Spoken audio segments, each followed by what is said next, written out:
company Soulmaker Press.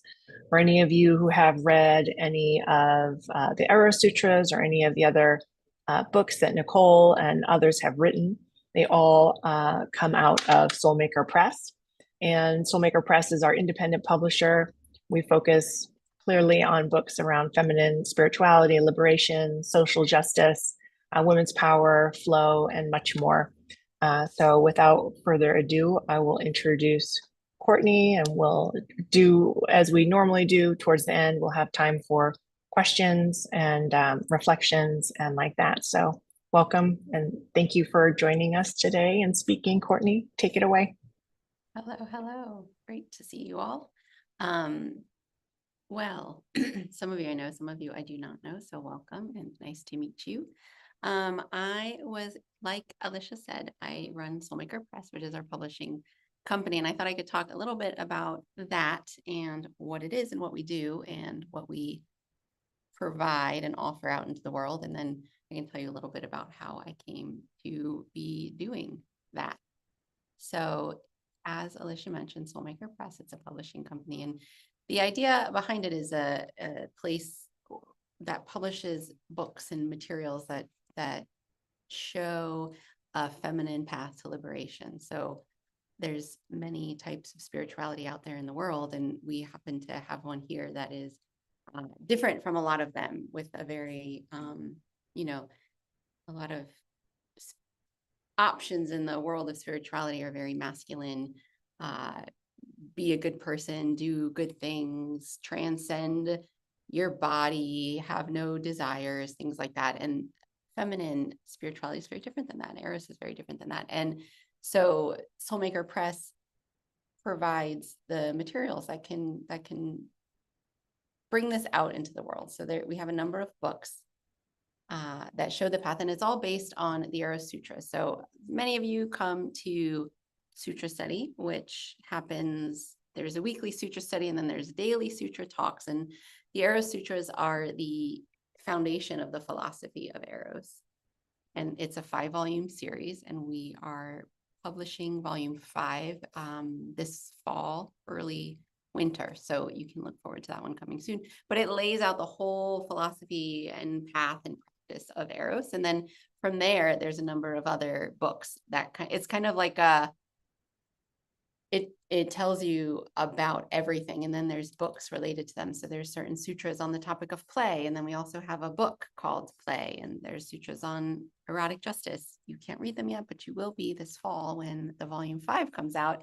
But we also have a book called Erotic Justice. There's sutras that talk about addiction, and we have our Art of Addiction program and other addiction books that are coming out. And so that is what we do at Soulmaker Press. I'm just going to share the website for a moment just so you can see what it is and what we have. So like I said, the Eros Sutras are the foundational texts of Eros. So here they are on the front page. And then if you, right here, these are our books. So we have 15 print books that you can buy, order. They're available on Amazon. Some are available through our website, various other places you can get them. But all of these cover a range of topics. And then it's, the vision behind it, is that one other big piece in Eros is that you look in all locations. So there's certain topics in the world that people don't like to go into in depth, or don't like to, people who people don't like to hear from, that society has canceled and doesn't give them an outlet. And so Soulmaker Press is also, the mission behind it is that we can give voice. We can be a place where we can give voice to those people that otherwise don't necessarily have a place to share what they want to in the world. So these are some of our books. This one is our newest one, The Art, Science, and Spirituality of the Female Orgasm. It's written by Nicole Daedone and Teresa Diaz. And Dr. Teresa Diaz is an OBGYN who's also a practitioner of OM for a number of years. And so it goes into all of it's kind of a basic foundation book. So if you know someone, if you are newer to what we're doing here, or you know someone that's kind of interested, you can recommend that book to them. And then this one here, The Erotic View on Trauma, it's not a print book, but it is a mini book. And if you came to any of Nicole's talks, she talked about this particular book a lot. So it's a mini book, it's a quick read, but it goes into a different perspective on trauma and then is provided in our mainstream society, which is like, you're broken, take some medicine and fix it, or you can't really live a life outside of being a person with trauma. And in Eros, we don't believe that. We believe that all pain leads to power. You can convert anything into more power in your life. And so that is a great read. So here's Sutra Volume 1 and 2 and 3 and 4 down here. And they are principles, tumescence, orgasmic meditation, and relationship. So that's the foundational text. So if you haven't read them, read them. They're available, ebook, print book. And then you can also, on the Eros platform, there's a section called the Eros Sutras, and you can read them for free right on the platform. So there's a lot of ways to access them, but they are great kind of,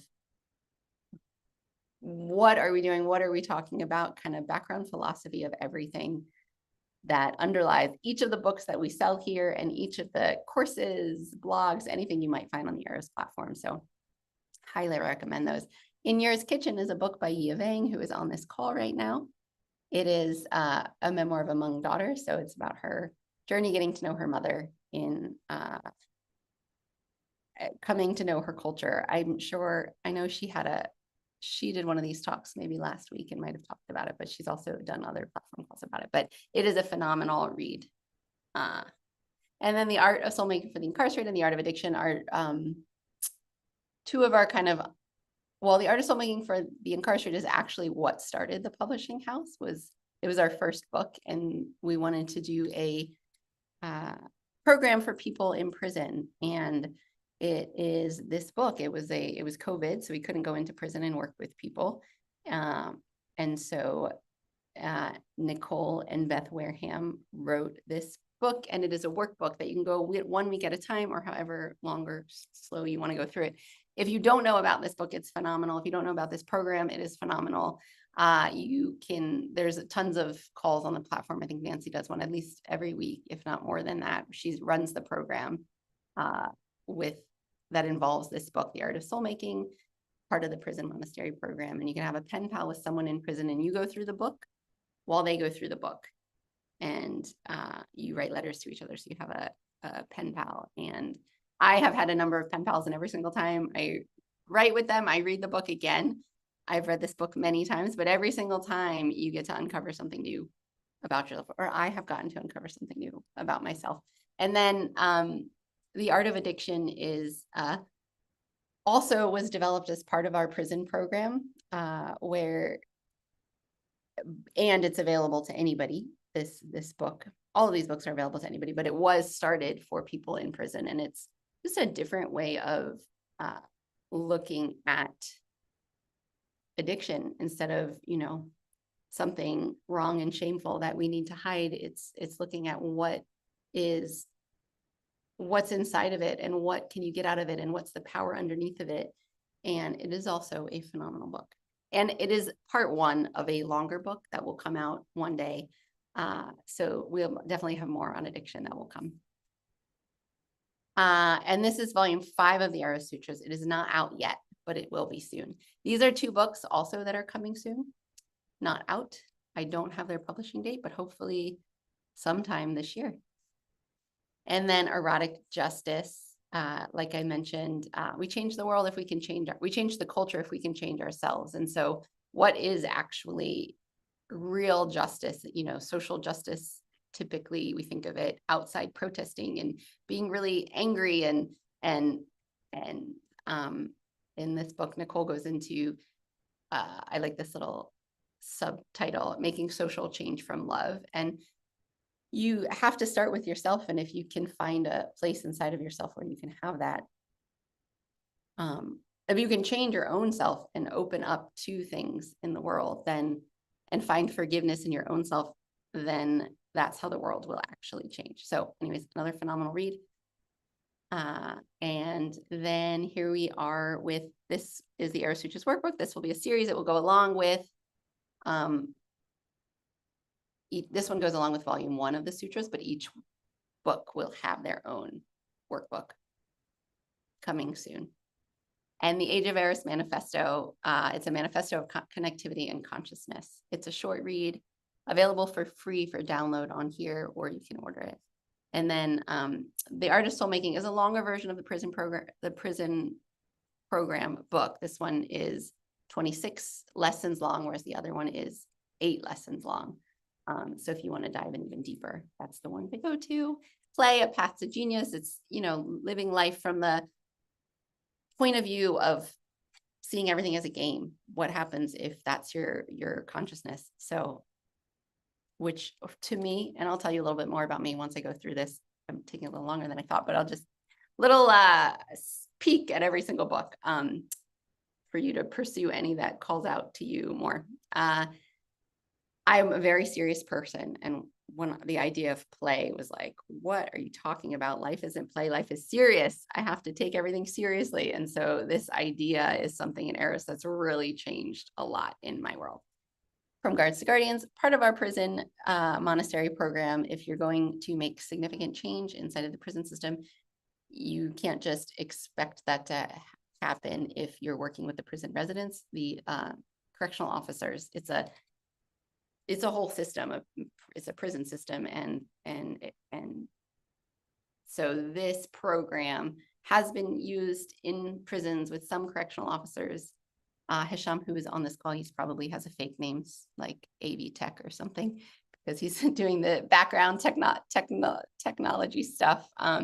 He runs that program. And then Remembering is this sweet book where, like I mentioned, we have pen pals in prison through the Art of Soulmaking program. And then this is a selection of quotes from their letters. So different things that they've shared.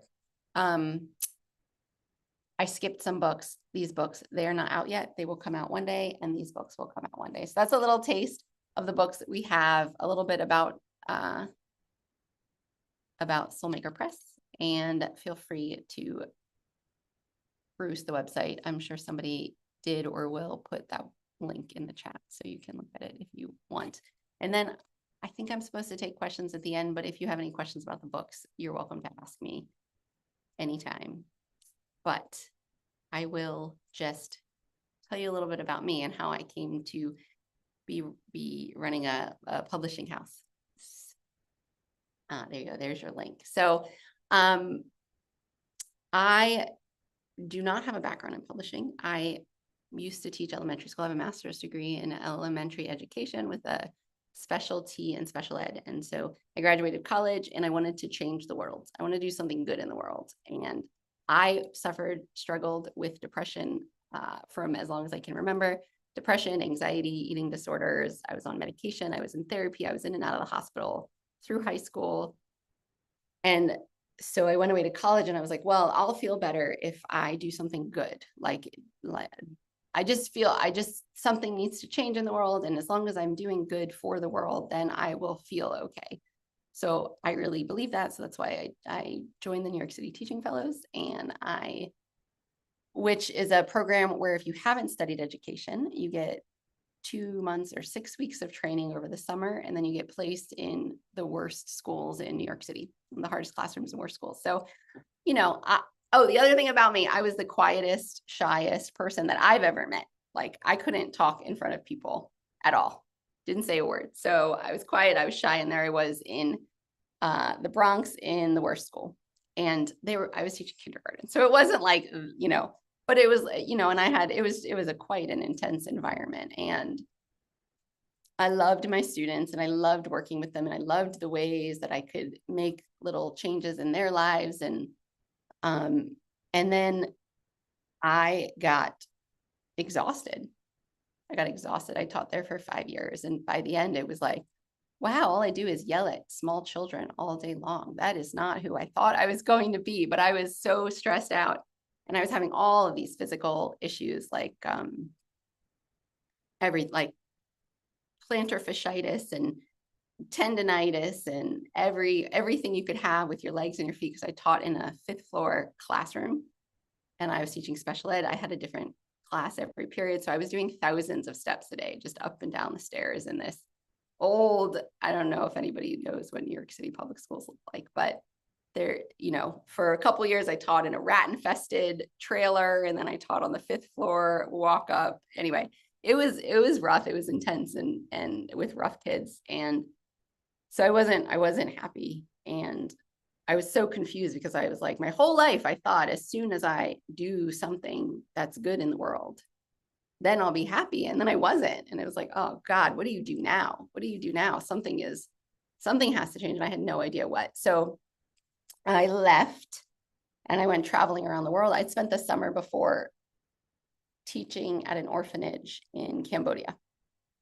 And it was very impactful because I saw people. So Cambodia had been, it wasn't a country with a lot of wealth. And I was teaching students that, they had like one shirt to their name, and they were just such a delight and a joy and full of so much love, and very different from the kids I taught in the Bronx who, sometimes were sweet, but it was just this whole societal situation where, they didn't care about school. They mostly weren't interested. They had to go because their parents said they had to go, but their parents sometimes didn't even. It was just this whole thing that always felt strange to me. And then I was in these kids in the orphanage. I taught several classes of English a day. And then this one kid came one morning to class and I was like, what are you doing here? You're in the afternoon class. And he's like, I just want to learn more so that I can help my little brother and sister who live at the orphanage. I don't want them to have to grow up in here. It's so important to me. Like, I want to learn as much as I can. And just like, they would greet me with my bike and help me walk in and get me, like, it just was a totally different, and they were also happy. They would do like these little delight things. And these were kids that had nothing. And I was so confused. And then the adults I met just had more joy in their lives than any of my friends in New York. All my friends were teachers, and we were all, our list of complaints was endless about our very good lives. But I live at a 5th floor walk up, and my favorite restaurant was out of my favorite dish, and we don't make enough money, and the bar was so crowded. It was just like an endless list of complaints and that's all we did was like complain about this and complain about that. And that's what I thought life was. And then everybody was looking for a husband who was either an investment banker or a lawyer. And then you wouldn't have to teach anymore. You could get married, you could move to the suburbs, and you could have kids. And I was like, okay, let's do this. And I tried, and I just couldn't. So then I'm in Cambodia, and these people are so happy, and they have so much, there was a couple guys, and they drove the tuk-tuks, the rickshaws outside of my guest house, and they would sleep outside the guest house on the balcony. And they had a mat and a mosquito net, and they had their tuk-tuk, and like, they came in from the countryside, and they would, moved there because they needed to earn a living. And that's all they really had with them. They would roll up their mat every day, and like, I don't know where they stuck it. And they would just be so joyful. They would drink 25-cent rice wine that they bought, somebody home brewed it, and we drink it out of old water bottles. They'd be like, come sit and chat with us. And there was just joy. Like, they'd sit around drinking and be joyful. And I was like, what? I sit around drinking with my friends a lot, but there is no joy. There is no joy. So that kind of set something off in me, like, oh, there's something different possible in the world. It doesn't have to be the way it is for me. Like, this situation, the way that I am in the situation I live in, there's something different. And so I left teaching. After I did one more year, I left teaching, and then I went traveling around the world. I had no idea. I was like, I don't know what I'm doing, but I know I can't do what I was doing before. And so I went on this journey thinking I would figure out what I wanted to be when I grew up, and then I'd come back and I'd do it, and then I'd be happy. Like, I still had this idea that there was some job that would, because I didn't know there would be anything other than some end point that would make it be that I was happy. And while I was traveling, I met someone, and he introduced me to the practice of Om. And he was just different than anybody I'd ever met, because he had this level of attention where he could see things, and like, I was quiet and shy and just hesitant. So anything I did, like if I thought something or felt something, it would take me a very long time to act on it. Like, I wouldn't, if I was like, if someone put their hand on my shoulder and I didn't like the way it felt, I would just sit there with their hand on my shoulder, not liking the way it felt, because I wouldn't know how to say, take your hand off my shoulder, or like, that is uncomfortable. Like, I just couldn't, I couldn't come that far out into the world. And he had this ability of like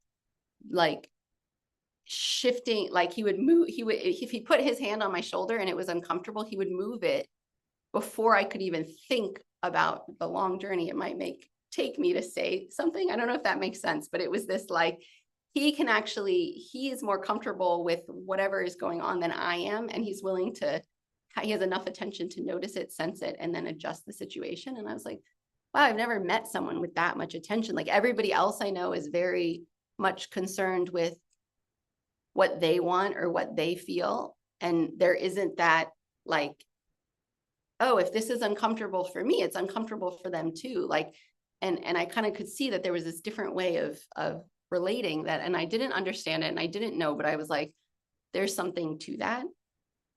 And so I came back from my trip and I started to take some classes at One Taste. But again, I was very shy and quiet, and it was quite a lot. Like, I was like, whoa, you have to actually like talk. You have to ask for an own. You have to do these things that I didn't know how to do. And so it took me a couple of years to really start a practice. And eventually I took an intro to Om class. And it was so interesting because it was a big class, and somebody asked the question of what do you want? Why are you here today? And I spent the whole first hour while other people were answering the question, just terrified that I was going to have to speak in front of this many people. And I wrote out my answer. I was like, so I say the right thing, and what are the words, and how do you say words in front of people? And I said something like, I'm so terrified of everything that it's hard to be alive. I'm scared I'm going to do the wrong thing. I'm scared I'm going to say the wrong thing. I'm just scared. So I feel alive inside, and then I just kill it. And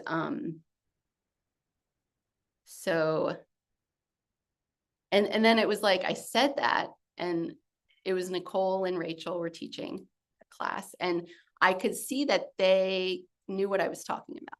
Like, very few people in my life at that point would have any idea what they'd be like, well, what are you like? That's such a strange thing to say. What do you mean you feel like you're alive inside and not on the outside? Just be alive on the outside. And it's like, but then the amazing thing was that they related to me from the place of a person who was alive inside, who was alive all the way through. When you're really quiet and shy, and you're also, I did all the things you're supposed to do. Like, I got good grades, and I was smart, and I was nice, and I was always the teacher's pet. A lot of accommodations are made for you in life. Like, oh, she's shy. Let's look out for her. Oh, you don't like to do presentations in class? Well, you can do a written one. There isn't anybody that's like, no, show up. Like, let me give you some tools that you can actually show up in life. It's like, oh, like the sweetest teacher I ever had. I remember we were going around in high school in French class, and we had to say the answer to the homework, and I hadn't answered yet. And I was sitting in the back row, so I was even more quiet. And the teacher said, good job, in French. And the guy next to me goes, Madame, she didn't even answer the question yet. And she was like, oh, well, she's always right anyway. So I just figured it was fine. And it was like, and I love, like, part of me loved that. Like, oh, I have the system. Like, I can get what I want. Like, I can get like, I don't even have to do it all at this point. Like, everybody knows. And it's like, no, that's kind of messed up. Like, instead of like, but like, people like that about people, like the quiet, sweet, broken one, like that is rewarded. That's rewarded in our culture. And I got a lot of rewards for that. So instead of ever learning to let the alive part of me inside out, I just kept being the broken, quiet, shy, awkward one. And then it just led to all this other stuff where, like, I was miserable. So once I took that class, and then I met people at One Taste, and all of a sudden people were relating to me as a person who actually could show up in the world I learned to be a person who could actually show up in the world. Like, I couldn't just hide away. I mean, I could hide, I could do whatever I wanted, but like, I knew I'd been seen. I knew that people recognized me. I knew that was welcomed, and that Eros provided a path and tools and a whole world of ways to work with my own self, my own mind, and my own body to build the, like, all the way back here, hidden in the background, to all the way out here. And it was like a slow, step by step, day by day process. And that is how I got to be where I am today, where like I can talk right here. I can be on a call with people. I can talk. Those of you that come to Sutra study, I can lead a Sutra study. I can do all these things that I never thought I would be able to do. And I forgot what I was going to say. And that's why, so no background in editing, publishing, other than the fact that when you teach elementary school, you have to edit little kids' personal narratives. We have writing workshop every day and you work on their little stories. But that's the only writing background I have. But it's so important to me that we have a place where this philosophy can be out in the world, because it's totally transformed my life and how I show up and who I am, and how I see the world, and that I want it to be available to others. And I was an avid reader, because when you're shy and quiet, it's really nice to escape into shy, quiet, and unhappy. Books are good to escape to. These books aren't escape books. They are more the opposite of that, like come out more in your life book. So anyways, that's why I am so passionate about the job that I do in our publishing company, is because I want it to be available to everybody. And, we have a lot of ways that it's available to everybody through the platform and these lives and courses and, our center in New York, all these different ways that Eros is accessible. And books can reach a lot of people, because they are, some people like to read, they don't like to Zoom. And also some people are further away. You can just have a Kindle, you can have a book, you can have whatever. So anyways, that is the long story of how it is that I run a publishing company. So we have a lot more time. I can tell more stories, but if anybody has a question, again, you're welcome to raise your hand at any time. Go ahead, Joe. Okay, yeah, you saw my actual hand. What I find so curious about your experience when you're sharing it is like you were like kind of going through life and having all these like alternate experiences than other people were having. Like people, I mean, we all have our own experience in something, and like you were teaching, and a lot of teachers are having a teaching experience, and you were like, whoa, this is kind of different than what everyone else is doing. And you said you don't have any experience running a publishing company, but I'm kind of curious how you feel like your experience running a publishing company is different than what you expected there also. Like, how is it actually different? You muted or something. Oh, sorry, came back. But yeah, so what, how is it different? How would you say it's different? How do you see it now different than what you thought it was going to be when you started? Well, one thing that I have loved that people ask me about, like my family and other friends that will ask me about, is like, because I've had a number of different jobs since I've, I left teaching, and I did a variety of things, and I started to take classes at One Taste, and eventually I got hired to do event management. I didn't know anything about event management, but I loved the classes, and I would always show up, and I would always help out, and I would always see all these things like this person needs this, and this person and this thing that I didn't know was useful. It was just kind of irritating that I could see all of this stuff that needed to happen that no one else was doing, was actually really useful in this realm of doing event management. And then I went on to be the director of production for One Taste. And we used to have a lot of in-person classes and workshops. So I would, this thing, and I was terrified. I was terrified. And it was so, and my parents would be like, I don't understand. You're a teacher. What are you doing? What is event management? How did you get into that? And then this is one thing that I really love about Eros is it's not like learn how to do something and then you'll get to do it. It's like, do it and you'll learn. But like, that's what life is. Like, you don't get to learn how to be alive and then get to be alive. It's like, you're alive. Like, you are born and there you are. And you can either figure it out or you cannot. It's up to you. And then here it's like that. It's like, I didn't have to, it was like, oh, let's hire Courtney to do this job because it seems like she might be, but like, we didn't have any idea if I was going to figure it out. And I did, and I did it, like, I loved it. And it was amazing. And all these skills I didn't know I had, like, I can be very, I mean, I kind of knew this because I lived my life being very invisible, being so shy. And that's really useful when you're doing event management and production, because you got to make things happen, and you don't want people to know how they're happening. You just want them to happen. And so all these different skills came out, and it was like, oh, that thing that was like horrible before because I always felt invisible actually has a place to come out, and it's actually valuable. And I just have to learn how to use it in a live way, not in a way to be less, not in a way to stay hidden.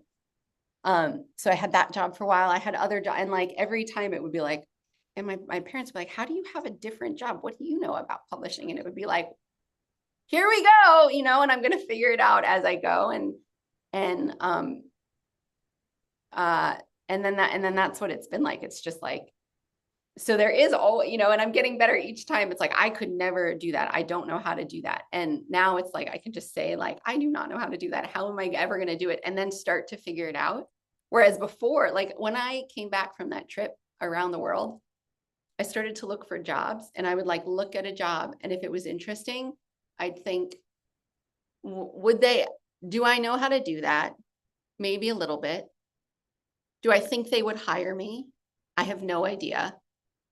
Can I write a email or a cover letter and see? Nope, because what if they don't like it? What if they say no? And it was like, who cares? Like, I was just not a person, I know some people like are fine with that kind of thing. I was not. And I just like couldn't apply for jobs because I was too terrified of what if I did it wrong.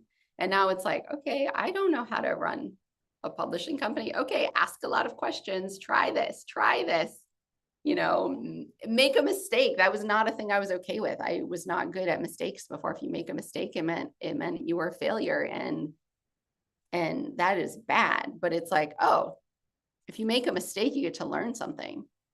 And if you're willing to, the more mistakes you make, the more you're going to learn. So and that's still hard for me, but it's like, okay, get in there, try things, get in there and try things. And then, be honest as you're doing it, like be honest with myself and be honest with my friends and my colleagues, and don't hide the mistakes, and don't pretend they didn't happen, and don't die of shame about them either. Because that's another one. It was like, oh, I was just talking to Yia about that this morning. Like, oops, I did that. I could just look at it and then learn from it and then move on, instead of like hide it, hope nobody knows, and then secretly be holding on to the secret of this terrible mistake that I made. So I have no idea if that answered your question at all, but. Yeah, that was great. Okay. Thanks. Yeah. Any other questions or?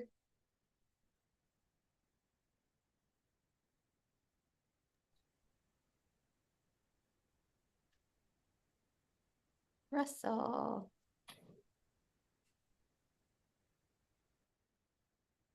I'm just going to reflect on being. There's a period in my life where I became this is a paraphrase of like Raiders of the Lost Ark. We used to have something on our mantle that said Pirates of the Lost Art.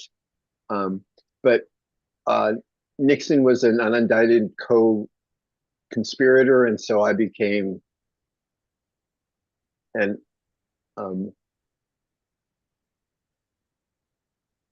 unrecognized co-facilitator. anyway, I'm just the the the power of being invisible is just really cool, and that and I love doing it. And then for a while, it's like, well, how do you get paid if nobody knows how you're helping? Um, anyway, I was just adding some art to your wonderful talk. Russell. We have a question from social media. It's a couple questions together. How did you get over your shyness? And is that something you still experience? And how do you work with yourself there? So a combination of things to get over my shyness. So I took that introduction class. It was about 12 or 13 years ago now, and started the practice of Om. And that was huge for me because, well, okay, so one other piece of what brought me to Om. So in my whole, whatever, I was unhappy. I didn't like life. I didn't know how to be alive. The one place that I didn't feel that was in sex. And I felt alive there. I like all of the wrong, right, none of that was a problem. Like I knew how to, like my body would take over and I didn't have to worry about the thoughts in my head. And it was the thoughts in my head and the stuffing back of everything that was having me be unhappy always and anxious and shy and feel like I was doing it wrong, which was a lot of the shyness. It's like I didn't want to talk because I didn't want to say the wrong thing and I didn't want to get embarrassed and I didn't want to mess up. And so I was like, there's something about the being inside of my body that overrides that, like is those voices of my mind are so loud. And then when I can be fully inside of my body, they just go away for a moment. And so I was like, just have a lot of sex and it'll carry over to life. And that didn't happen. And then Om is, so when I heard about Om, I was like, oh, Om involves the same energies as sex. Like the same thing can come alive because you're stroking the genitals, but it isn't sex. And there is an aspect of communication involved. You have to communicate. You have to ask for an Om. You have to acknowledge when there's just things you have to do. It can't just happen to you. You have to be an active participant in an Om. And so even like asking someone for an Om was like terrifying.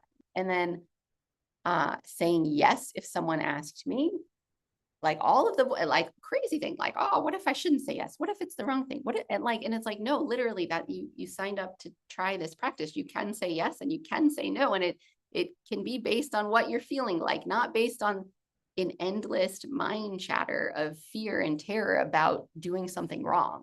Like it wasn't like, they're not real. All of those things just weren't real in my mind. And so it was like, oh, I had to learn how to speak simple things. Yes, no, would you like to have an Om? And then inside of the Om practice, there are, you can ask for adjustments. And I just didn't. I was like, I'm never going to say anything. Like speak. Hopefully they figure it out, And then it was, and over time I could, can you move a little to the left? Can you stroke a little bit faster? Can you use a little less pressure? And those were terrifying, like a little thing like that. Like, what if it's wrong? It's like, what do you mean? What if it's wrong? How can it be wrong? It's somebody touching my genitals and I'm asking them to do it in the way that will have me feel more alive in my body. How could that be wrong? And I slowly had to work up to be able to ask that. And it's like, and then Oming is a lot for me, a lot of my shyness it was hard to be in the world. There's a lot of sensation. It was terrifying. Like everything seemed terrifying. So shut it all down so you don't have to feel it. And so then in Om, it's a very high sensation, and so high that it would kind of it would be I was both learning to stay conscious in high sensation such that I could speak. Because if you can stay conscious in that high of a sensation, then you can stay conscious of, like, one super hard thing would be like, I could teach my kindergartners because they were like 4 and 5-year-olds. But then I couldn't, if the principal was coming to do an observation, or someone from the city was coming to do an observation, I could, like, the principal could not bring guests to my room. I would turn bright red. I would freeze.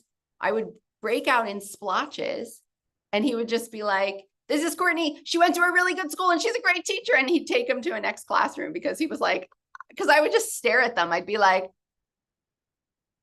and he'd be like, you can talk. I walk into your room every day and I see you speaking.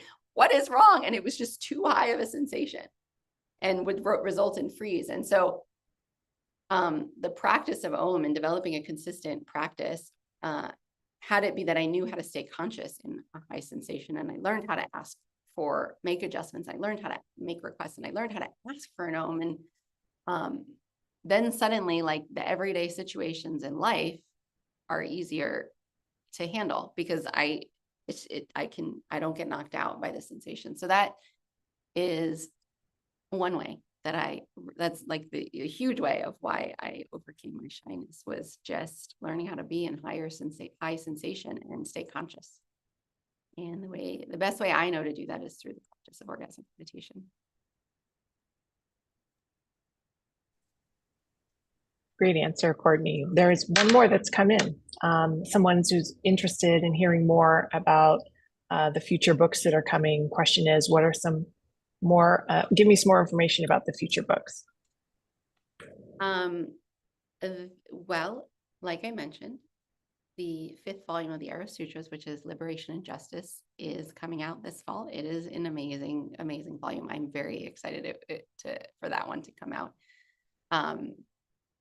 And then other next one that's coming out will be Nicole Daedone's memoir, which will come out. We're going to launch the pre-sale of that in the next week or so. So stay tuned for information on that. But it is it's called Women, Fire, and Dangerous Things. And it is Nicole's journey through life, her path to becoming a free woman, a liberated woman. So that one I'm also very excited about. And then we have a couple others that'll come out this fall, winter as well, and early next year. We have a book called The Red Thread, which is a combination. It's like basically a journey through, it's a combination of some sutras and some more personal experiences of the mystical state of Nicole's. And so it's all combined together. And then there is artwork, and there's poetry in that book by Joseph Massey, who should have told him about today's call, but I didn't. He frequently comes on our call. So his poetry is in there, and artwork by a number of artists. And so it'll be, it's it's like both an art piece book and quite a moving journey through the underworld of the mystical realms. And the workbooks for the sutras will come out soon. There's many more. There's so many books. I could keep on going. We're translating some of our prison unconditional freedom books into Spanish, which is exciting. We are so we have the 5-volume series of the Eros Sutras, and then there's another sutra book called the Esoteric Sutras that will also come out soon. Yia Vang is working on her 2nd book, which will come out soon. So if you haven't read the first one, you should read that, because another one will come out. She's going to write this one a little faster than the last one, so stay tuned for that. That one took her about 2 or 3 years, but she says this one will go a lot faster. We have a woman's book that'll come out. So those are kind of our upcoming. So I think at least 3 or 4 of those will be out this year, and then the rest hopefully early next year. Excellent. Thank you, Courtney. If there are any other questions any of you have, please share them now. And if not, if there's anything else you want to share, Courtney, and then we can transition to reflections. Anyone else? Right. Let's do some reflections. Oh, Leah, go for it. I've been listening this whole time. Um, but I just loved hearing parts of your story that I hadn't heard before, like you teaching and your body and like the women just wanting husbands and like that you tried that, and like I could just feel like your heart throughout all of it. And yeah, I felt a lot of gratitude for you. And it reminded me how we all come to Eros from different locales and different little pockets we've tried of conforming in certain ways. And I love that you were like, I thought being of service would solve everything. And it didn't. And how like the next level of service was to like be in your desire and your sexuality and like in connection. And it just felt like there's a lot of like bravery. And I've just loved, and then you were trying things you didn't know how to do, like event management. So I love that part of you. Um, and I feel really grateful for like, it was very nourishing to hear your story this morning.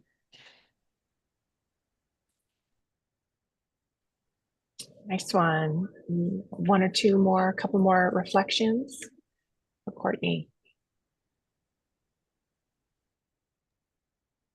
Hi, Courtney. I loved hearing your story. There were some pieces, like we've been friends for a while, but there were some pieces that were new to me. I really loved hearing about your time in Cambodia.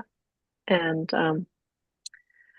I wanted to share that you've been an inspiration for me on this path. Like there are things about our personalities and our backgrounds that have similar things. And uh, I really liked the moment when you said, uh, when you were trying a new job, here we go. Like the way you said that, it transmitted such vitality and vigor, and I could feel the aliveness that had been trapped inside you for the prior times, and I get to experience that now on a regular basis, and I really love that about you, and so thank you so much for sharing. Shannon. We have another reflection for you, Courtney, from Becca Gardner, who is having some trouble with her Wi-Fi. So she says, Courtney, I love hearing your story and the path you have so courageously taken. I feel your aliveness and joy as you speak. I so relate with my own shyness as a child and even now, and knowing that it takes what it takes to keep stepping into the uncertainty. I feel your courage and presence and love how you said you have learned to be with higher sensation, that arousal of speaking in the face of all that. Thank you for sharing this beautiful expression. So grateful for all the books you've made possible to us with your generous editing. Thank you, Becca. I'll go. I can't quite raise my hand, but I have a reflection. I there was something that you were saying, Courtney, about how shy you are, but then at the same time there are these moments, like so many examples of how you actually put yourself out there, even if you don't think that you are. Like for a shy person to go to a trip to Cambodia, I mean, I was, like a fairly shy person too when I kept myself in my room for as much as I could. And so, it's that place of like, oh, like no, like seeing that you're shy, but then also like doing the things that actually draws you out, or like that, just like pulls you out, like being a teacher, like you're up there every day having to speak, even if you're only speaking to kids, and this is something that I admire about you. It's a place where like you see, oh gosh, like I have this limitation, but then you're constantly putting yourself out there to actually continue trudging along the way. Even though along the way you're telling me, I'm shy, I can't do it, but you are doing it. And so that's something that I just like so admire about you, about having that kind of like self-reflection, but then at the same time not letting those things stop you from doing what you want to do. Yeah. We have another one from Dana. She says that your generosity, love, courage, wisdom, and intuition and depth are so incredibly impactful and have been impactful to her all these years since 2012. She thanks you very much. Thank you, Dana. Any other reflections? If not, we can transition. Anyone else have a burner they want to share? Right. Well, we'll close the talk for the day. Thank you, Courtney, so much for sharing your personal experience and also about all the books that are currently published and are on their way. Very rich and exciting. And thanks to everybody who has tuned in to the Eros Talk today. We will continue to have live Eros Talk, 10 a.m. Pacific time, 1 p.m. Eastern time each day during the week. So please tune in and join us again. And one thing that we have happening here at One Taste and on the Eros platform this weekend, Saturday, July 19th, we have our next Introduction to Om class. If you are interested in learning the practice of orgasmic meditation, if you would like a refresher, if you have friends that are interested in learning, it's a wonderful online class. It's a live learning event, online only. It's 5 hours and it's actually free. And so we will make sure that the link gets posted in the chat. And yeah, if you're interested, register and we will see you there. If not, we will see you very soon. Thank you all for coming.